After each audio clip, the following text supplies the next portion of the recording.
Bueno, entonces, bueno, como les comentaba, vamos a hablar sobre los principios para leer un electrocardiograma y voy a intentar como, pues, ser como muy didáctica. Si ustedes van, bueno, teniendo dudas, pues pueden como anotarlas o tenerlas presentes para que al final de la charla como resolverlas. Entonces, bueno, para comenzar a hablar para el electrocardiograma tenemos que tener como varias cosas claras antes de saber si está bien, si está mal, si tiene algo patológico o no. Entonces, lo principal es que tenemos que tener en cuenta que hay 12 derivaciones que proporcionan una instantánea en las 12 ángulos o vistas que tiene el corazón, de las cuales 6 se encuentran en una región precordial de Toras. Entonces, las derivaciones precordiales están de B1 a B6, que perciben directamente la actividad del corazón. Entonces, aquí tenemos las precordiales, que tenemos B1 derecho y B2 izquierdo, que son paraesternales, y están en el cuarto espacio intercostal. Y B3 entre B2 y B4, y estas evalúan el ventrículo derecho y están pues alejadas del ventrículo izquierdo. Mientras que B4, B5 y B6 ya evalúan el ventrículo izquierdo y estas están en la línea medio clavicular, el quinto espacio intercostal. B5 está entre B4 y B6 y B6 ya está en el quinto espacio intercostal con la línea medio axilar, como vemos aquí. Ya las otras derivaciones son la de las extremidades, que es como la segunda parte, que se colocan pues en las extremidades unipolares y bipolares. Entonces, de este modo, van a colocarse de 1, de 2 y de 3, las que conocemos como de 1, de 2 y de 3, y eso significa que tienen dos sentidos, que son las bipolares. Por otro lado está ABR, ABL, que ya son las unipolares, y pues solo van en un sentido de la actividad eléctrica del corazón, y están así ubicadas en las extremidades, como lo vemos aquí. Lo otro que tenemos que tener en cuenta para aprender a leer y saber si es patológico o no patológico, si está bien tomado o no, es pues cómo viene el papel de registro para el electrocardiograma. Entonces así es como se ve como un cuadrito grande, pues ampliado, y tenemos que tener en cuenta pues cuánto mide cada uno. Entonces cada cuadrito mide 0,04 segundos, o sea que 5 nos van a medir 0,20 segundos. Y hacia arriba, hacia el plano vertical, vamos a tener los voltajes de la actividad eléctrica. Entonces, uno es 0,10 y pues ya todos los 5 van a dar 0,5 milivoltios. Entonces, esto es muy importante tener en cuenta porque cada onda o cada intervalo pues debe ocupar cierta cantidad de tiempo y voltaje. Entonces, es muy importante tener presente pues cuánto mide cada uno.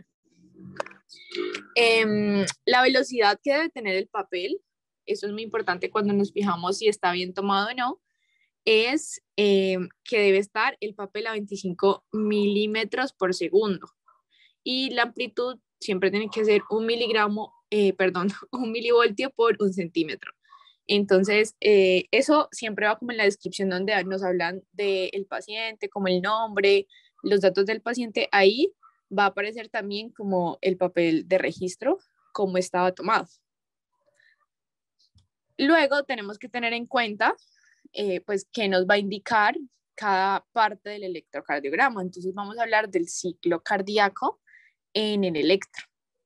Entonces, vamos a tener primero la onda P, que va a ser la despolarización de la aurícula. Entonces es la primerita que vemos aquí en rojo más oscurito. Y esta, pues es la primera onda que vamos a ver en el electro. Y esta representa pues la despolarización de la aurícula y normalmente el ancho es de 0,06 a 0,10 segundos. Eso en altura también tenemos 0,5 milímetros a 2,5 milímetros. Y algo que es muy importante, y eso nos va a verificar, más adelante les muestro, como si está bien o no, y pues si es un ritmo sinusal o no, es la onda P, que debe ir en todas las derivaciones que vamos a encontrar, debe estar positiva. Y solamente en ABR es donde la vamos a encontrar negativa. Entonces es algo muy importante porque siempre que vamos a leer el electro, es una de las cosas que primero nos fijamos, es que en ABR esa onda P esté negativa. Aquí la vemos positiva porque es hacia arriba. Ay, perdón. Y en B1, generalmente esta onda P puede ser bifásica. Eso significa pues que está como en todas igual. Y pues cuando esta sale como alterada puede ser un indicio pues que las aurículas están teniendo alguna patología.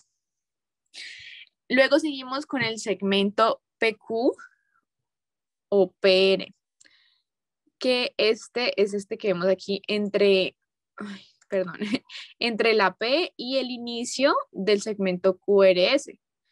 Este intervalo que vamos a ver, ese segmento, representa la conducción entre la aurícula y el ventrículo, o sea, lo que se demora y pues qué está pasando en llegar de la aurícula al ventrículo. Y entonces este nos va a medir 0,12 a 0,20 segundos. Y aquí podemos encontrar patológicamente que esté más corto o más ancho el segmento. Y pues más adelante les muestro pues qué podemos encontrar si esto pasa. En el QRS pues ya encontramos que es este que baja, sube y vuelve a bajar, que va a reflejarnos la despolarización ya ventricular. Y este es como uno de los más importantes, en donde tenemos que fijarnos mucho, porque aquí van las tres ondas y cada onda pues nos puede significar algo patológicamente. Pero en general el complejo completo mide de 0,06 a 0,8 segundos. Entonces, la Q, que es esta que vemos aquí pequeñita, es la despolarización septal inicial para el septo. La onda R es la despolarización del músculo ventricular. Y la onda S, ya la despolarización terminal de la pared, pues alta, para que todo el proceso pues del ventrículo se dé. Entonces es muy importante tener claro esto. Después vamos con este segmento ST, que es entre la S y pues la onda T. Y este segmento es como un lapso entre como la despolarización y la repolarización del corazón. Entonces esto nos mide pues 0,15 segundos. Y pues si esto se alarga significa que hay como algún tejido lesionado del corazón que este está pues demorando en que ocurra el proceso. Y por último ya tenemos esta onda T que nos va a representar pues la recuperación asimétrica y la amplitud variable, que es la repolarización ya ventricular, como otra vez el ventrículo pues empieza el proceso. Y pues esta mide de 0,15 a 0,25 segundos. Y generalmente esta también está negativa en ABR, al igual que la onda P. El resto van a estar positivas.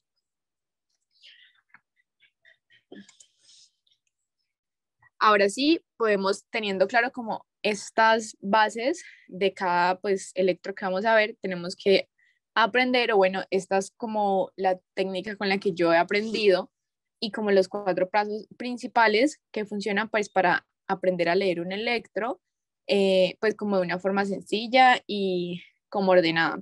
Entonces, primero tenemos que ver cómo es el ritmo. Entonces, aquí vamos a encontrar si el ritmo sinusal o no.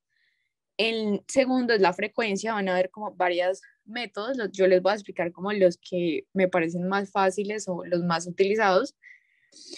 Tercero, vamos a ver cómo está el eje cardíaco, si está desviado, si está normal, si está indeterminado.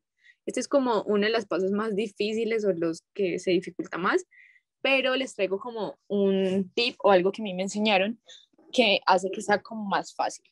Y pues, por último, ya se estudian, si todo está normal, ya se estudia como tal las ondas o los intervalos, como les venía mencionando, si están más alargados, si tienen más voltaje, para saber si ya hay algo específico que está afectando pues el corazón. Entonces, bueno, vamos a comenzar con el primero, que es cómo está el ritmo.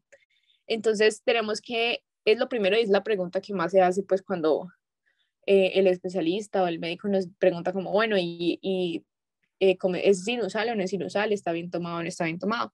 Entonces, lo primero es que tenemos que tener en cuenta, pues, qué significa que esté sinusal, es que esté el ritmo normal y puede estar, entonces, primero, lo que les mencionaba de la onda P, es que en todas debe estar positiva menos en ABR. Entonces, yo les dije, es lo primero que uno va a ver.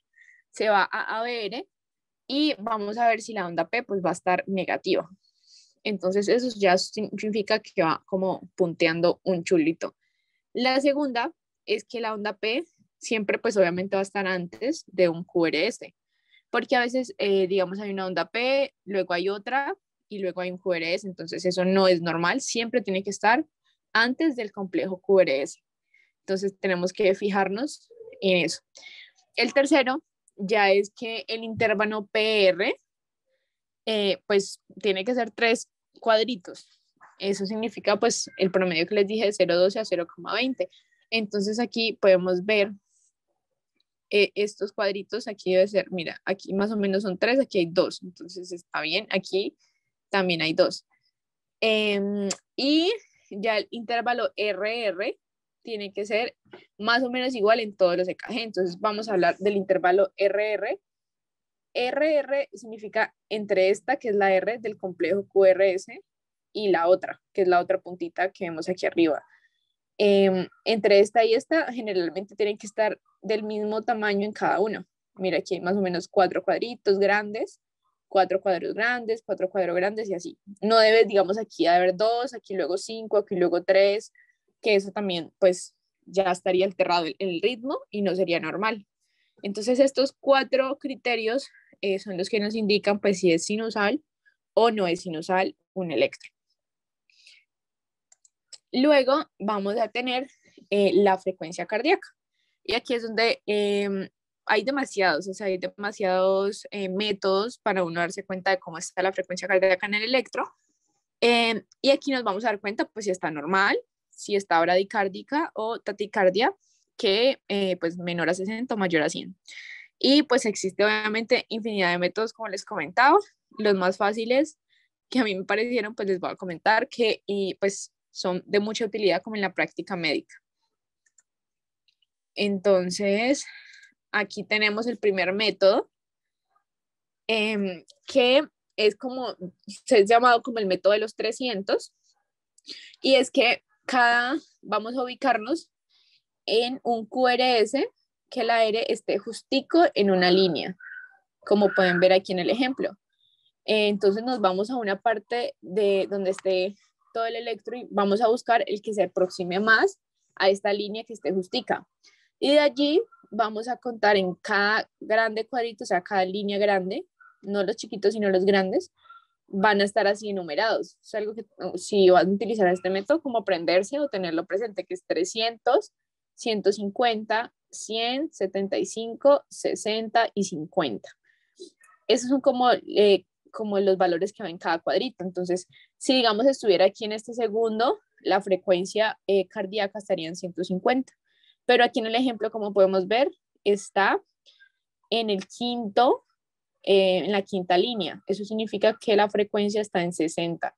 Ese es un método muy fácil, solo es como ubicarlo y tener presente los valores y ahí ya nos va a dar. Entonces, otro problema, obviamente, no siempre nos va a coincidir línea con línea. Ay, se me devolvió, perdón. Ya, no siempre se me va a coincidir como la línea que me den 60 exacto. Entonces, digamos que lo tuviéramos en la mitad, entre 75 y 60. Entonces, la diferencia entre estos dos, o sea, 75 y 60, es 15. Pues de 60 a 75 hay 15. Entonces, ese valor 15 se divide entre 5 cuadritos que vemos aquí. 1, 2, 3, 4, 5. O sea, entre estos. Entonces, 15 dividido 5, pues nos va a dar 3. Entonces, ese es el número que hay. Entonces, digamos, si lo tenemos justico aquí en la mitad, sería en el tercer cuadrito. Entonces, eso nos daría, digamos, 63, 66, 69. Entonces, la frecuencia cardíaca estaría en 69. Entonces, hagámoslo entre 150 y 100. Hay 50. Y 50 dividido 5 nos da, pues sí, 50 dividido 5 nos da, ay, se me olvidó, qué pena, nos da 10. Entonces, es que estoy un poco nerviosa, pero ya. Entonces, de 100 y 150, digamos que está aquí en el segundo, Entonces vamos a ver 100, 110, 120. Entonces si estuviera aquí en el segundo cuadrito nos daría 120 latidos por minuto, que sería la frecuencia cardíaca. Entonces es un método, pues como les digo, muy fácil, solo es como contar bien los cuadritos y ubicarlos bien y ya tendríamos la frecuencia cardíaca. El segundo método, de este hay como varios, este es el método que voy a explicar, es el de los 6 segundos, pero hay de los 10 segundos, de los 30 segundos, pero este me parece pues más cortico, como más sencillo, pero como les digo, hay muchos.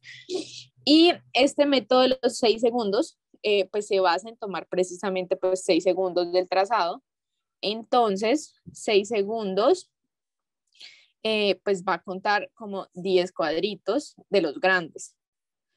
Aquí está, hay que tener en cuenta que son 10. Y pues como un tip que hay es que en algunos electros aparece esta flechita que nos indica que hay 3 segundos, 3 segundos. Entonces aquí por eso está eso de intervalo de 3 segundos en el ejemplo. Entonces aquí vamos a tomar 6 segundos.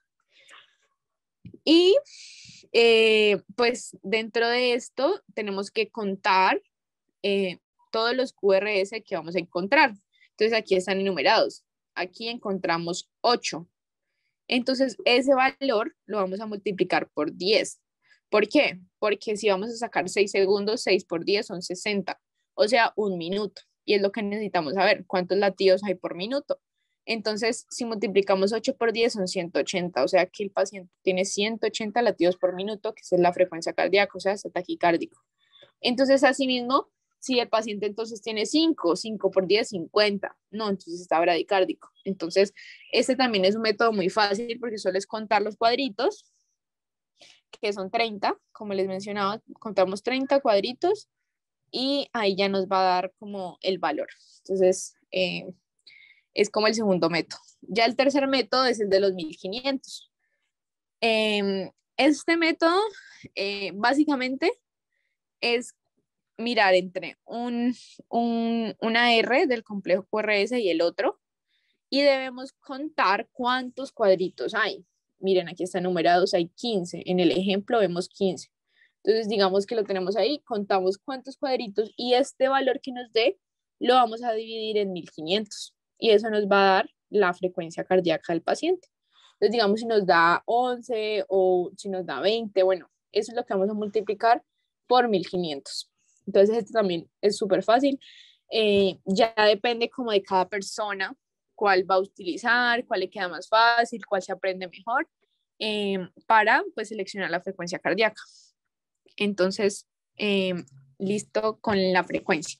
El tercer paso que les contaba era pues del eje cardíaco. Este es un tema como de los más difíciles, por así decirlo, de los que más se dificulta para entender en electro, pero les voy a intentar explicar pues de la forma más sencilla. Y tenemos que tener en cuenta pues que es el eje cardíaco. Entonces, esta es la forma en la que lleva pues la conducción eléctrica del corazón, la cual está situada pues de derecha como a izquierda y de arriba hacia abajo, como podemos ver aquí en la foto. Ahí está como el eje, como como normalmente lo muestran y cómo pues se vería el corazón en el eje, o sea, lo que nos va a representar. Y si podemos ver aquí, vemos que el normal está entre menos 30 y más 90, que es ABF y D1, que los dos van a ser positivos. Entonces, miremos aquí. Aquí ahorita en la siguiente gráfica pueden ver, pero aquí estaría D1 y ABF. Entonces, aquí está el eje normal. Ya si está desviado a la derecha, vemos que está ABF positivo con D1 negativo. Entonces, aquí lo vemos. Y ya desviado a la izquierda, vemos ABF negativo con D1 positivo. Y el eje ya indeterminado es este pedazo aquí como moradito, que es ABF y D1, que estén los dos negativos en este pedacito de aquí. Entonces ya en este les voy a mostrar mejor cómo aparece. Aquí están desviado a la derecha, eje normal, para que se guíen como por el color. Entonces, es muy importante como los pasos. Entonces, lo primero que vamos a encontrar es en todo el electro un QRS que esté bien isobifásico. en tu trazado. Y entonces van a decir, bueno, ¿qué es isobifásico? Lo que significa que tenga el QRS más isobifásico es que tú encuentres que así como está la R hacia arriba, esté la S hacia abajo. Entonces, que así como sube, baje. O sea, tienen que tener, digamos, si arriba sube un cuadrito, que abajo también baje un cuadrito. O si sube dos, que baje dos. Entonces, tenemos que encontrar el que esté más igual en ambos, como positivo como negativo. Y ese es el que nos va a dar como la inicial para nuestro eje. Entonces, después, una vez, digamos, seleccionado,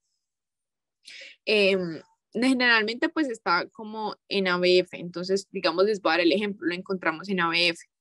Entonces, el segundo paso es buscar, pues, qué derivada tenemos perpendicular, pues, a ABF, que es donde la encontramos. Y en este caso es de 1. ¿Por qué? Entonces, vamos a ver. Aquí en el plano vamos a ver pues, están enumerados y tienen la inicial. Entonces, digamos, miren, en -30 encontramos ABL y este está perpendicular a D2. ¿Sí ven? Entonces ustedes van a ver que siempre está, entonces ABF está perpendicular a D1 y D3 lo vamos a encontrar perpendicular a ABR. Entonces eso es muy importante, miren las flechitas bien y ahí se van a dar cuenta como pues su perpendicular, eso quiere decir que están en un eje de 90 grados. Entonces listo, nuestro ejemplo estaba, entonces el isobifásico está en ABR, perdón, ABF. Entonces, aquí nos vamos a ABF, está en +90 abajo, y su perpendicular es D2, D1, perdón. Entonces, aquí estamos en este pedacito. Ahora lo que tenemos que encontrar es, pues, al obtener este, pues, cuál es su grado. Entonces, para esto, vamos a ver en D1 cómo van a estar los complejos QRS. Entonces, ahí vemos, digamos que está positivo o que esté negativo. Entonces, si va a estar positivo, vemos que los dos están positivos, o sea que nos va a dar en un eje normal. Si estuviera negativo, entonces estuviera desviado hacia la izquierda. Entonces, eso es lo que tenemos que fijarnos. Es como el que más importa encontrar, el que esté igual, luego su contrario, por así decirlo, y ese ya nos determina si es positivo o negativo, entonces hacia dónde está el eje. Y ahí es como la aproximación más exacta que tenemos para el eje. Ahora sí les voy a dar como 2 tips muy importantes para este paso. El primero es como uno dice, bueno, para aprenderme y no tener como que mirar ese cuadrito, el tip súper útil es esta mnemotecnia que nos enseñan, yo creo que a todos los estudiantes de medicina, y es Doña Flor y sus 3 maridos. ¿Por qué Doña Flor? Porque aquí encontramos FRO. Imaginemos pues que hay una O, pero aquí sería ABF, ABL y ABR. ¿Y por qué sus 3 maridos? Pues porque ABF siempre encontramos la inicial, Flor empieza con F, entonces ABF con el 1. Luego sigue la L, entonces ABL con D2. Y luego sigue la R, ABF con D3. Entonces ya vamos a saber, nos acordamos de Flor y ya sabemos que el orden es FLR y pues que es 1, 2, 3. Entonces ahí como que ya sabemos y lo podemos asociar más rápido, o sea, más fácil, no tener que como irnos a buscar el eje y cuál está hacia qué lado. Entonces esto nos ayuda como a guiarnos. Y la segunda técnica o un método súper fácil que un profesor me enseñó y me parece muy útil y es también como también se aproxima mucho al eje que siempre tenemos y es este cuadrito. Está organizado así como en cada uno, ABR, ABL, AFF y así, ¿no? Entonces lo que yo les comentaba ahora, el QRS es el que nos indica pues los grados, entonces nos indica desvío a la izquierda, desvío a la derecha. Entonces, digamos, otra vez como el ejemplo que les di, digamos, ABF, decíamos que era el que encontrábamos isobifásico. Entonces, su perpendicular era de 1. Entonces, en D1 nos fijábamos si estaba positivo o negativo el QRS. Entonces, si está el QRS positivo, nos va a dar 0. Entonces, eso significa que está normal. Y yo les decía, si estaba negativo, entonces eso significa más o menos 180 que estaría desviado. Entonces, solamente es como fijarnos en estos valorcitos, como en la perpendicular que nos dé, y ahí nos va a indicar como el valor. Entonces ya solamente es como mirar, como, listo, entonces no, nos dio más 150. No, eso ya es desviado a la derecha. Entonces nos queda más fácil. A mí me ayuda mucho, me parece muy fácil como esa tablita, porque ahí no tengo como que como irme al cuadro y empezar a analizar, sino que ahí la tablita como que nos simplifica como ese paso. Entonces solamente es tener en cuenta hacia qué grado está como normal, derecha, izquierda o indeterminado. Y eso como que es todo por lo del eje cardíaco. Ya después vamos a encontrar la revisión como tal de ondas e intervalos. Entonces aquí, esto sí ya es extremadamente largo y obviamente ahí ya vamos a ver cada patología, pero pues yo les voy a explicar como solo lo principal, lo que podemos encontrar, porque si no, pues sería una eternidad. Entonces les voy a explicar en cada uno, si está pues largo o corto, qué puede pasar. Y ya, digamos, si pasa esto, ya uno entraría entonces a averiguar como tal lo que se encuentra, entonces qué puede ser. Por ejemplo, empecemos con el intervalo PR.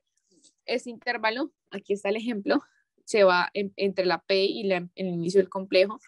Este es el valor normal, 0,12 a 0,20, pero si se alarga o se acorta, aquí vamos a encontrar los bloqueos que atrioventriculares, pues que se ve bastante. Y esta es una pregunta que siempre hacen eh, en exámenes o en las rotaciones que me he encontrado, como que cuando hay un paciente, entonces como que bueno, ¿y qué bloqueo es?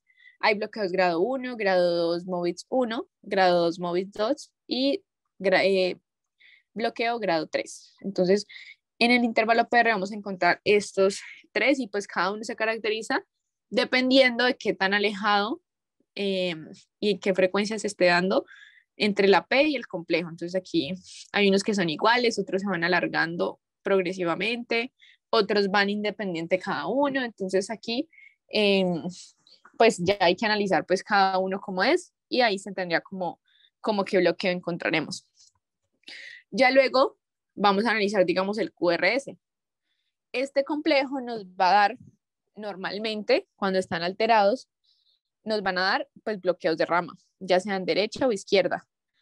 Este también pues obviamente es un tema súper complejo y tiene bastantes cosas, pero pues así generalmente como que encontramos los bloqueos, puse como los ejemplos para que medio nos ubicáramos y como que cuando lo viéramos tuviéramos una idea de que eso es diferente y que pues hay que entrar en buscar que ya es patológico. Entonces, esto es como lo que se ve más que todo en los complejos QRS cuando no están normales. Ya en los ritmos, hay ritmos que no son normales, como les conté, como ritmo sinusal, que ahora vieron cómo era súper igual. Vamos a encontrar cuando están irregulares, pues ya sean marcapasos, pues que tenga el paciente, o marcapaso pues auricular migratorio, o una fibrilación auricular, que esa también se ve mucho y preguntan mucho, y es que la fibrilación auricular pues como que es como loco, o sea, como que no hay una frecuencia, no hay alguien determinado, ni se logra ver bien, aunque aquí pues el ejemplo muestra un poquito. Luego seguimos con la onda P y esta nos puede mostrar pues una onda P pulmonar, mitral o una crecimiento como de ambas. Y pues esto nos ayuda obviamente a ubicar pues ciertas patologías que nos estén dando en las aurículas. Entonces, aquí encontramos cómo sería la pulmonar, es como más grande, y la mitral es literalmente, se hace como una M en la P, se hace como si fueran dos unidas. Entonces también eso sí lo encontramos así, porque la P, vieron que en todas es súper chiquitica. Entonces cuando es más grande es que no es normal, y si la vemos pues doble, pues menos va a ser normal. Entonces como para tener en cuenta pues cómo se ve. Y por último, ya tenemos estas tres que pues no se ve tanto como tan frecuente, pero sí es muy importante tenerlas en cuenta, y es la onda T cuando se da, es porque es una cardiopatía isquémica y puede ser con o sin elevación del ST. Y eso se ve así. La S como que no alcanza ni a subir ni a bajar. Bueno, si está con o sin elevación, vemos si sube o no. Y la vamos a encontrar así. Y si baja, pues es sin elevación. Entonces, vamos a ver así como se dice, como la T picuda. Eso es lo que se llama como onda T picuda. Y en el segmento ST ya también vemos cardiopatía isquémica, pero se ve más, eh, como más arriba, o sea, si ven, este está como súper pronunciado, más que pues en la onda T. En la onda T ya es más como aparte del QRS, mientras que en el segmento ST, pues como que están unidos, por así decirlo, como que se elevan juntos. Y en la onda Q, que es así no se ve, es una onda Q patológica, pues eso no es normal, tampoco ya significa que es como necrosis, que todo esté como hacia abajo, entonces ya obviamente también nos indica pues que es patológico. Entonces esas son como las anormalidades que podemos encontrar y analizar pues en cada pues onda o segmento que nos encontremos, y pues con los otros pasos ahí ya vamos a dar cuenta, eh, pues si el electro está bien y cómo está el paciente y si es algo patológico o definitivamente el electro pues está normal. Y bueno, eso es todo lo que les tenía preparado para hoy.